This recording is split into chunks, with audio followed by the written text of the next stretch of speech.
Hello, good morning guys. Gawin ko pong productive ang araw ko ngayon. Kaya magtanim po ako ng kamuting kahoy. Dito lang po sa likod ng aming bahay guys. May puno pa akong niyog dyan. Tapos may rambutan.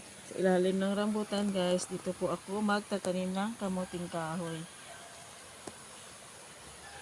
Sa area na yan guys. May gabi din kami dyan. Lutia sa Bisaya. Gamay ra ning siya nga kamuting kahoy ako itanom guys. Pero at least natay malungag magkinahanglan gusto mo ka og kamuting kahoy guys. Kada nga area guys, gamay ra siya nga area. Kaya samahan niyo ako magtanim ng kamuting kahoy.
Tapos na po akong magtanim ng kamuting kahoy guys. Kaya magtanim naman din ako ng kalchis ay isti.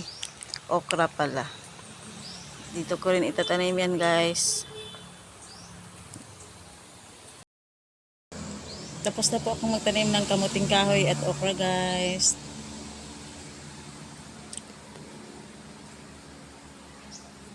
Thank you for watching. Bye bye.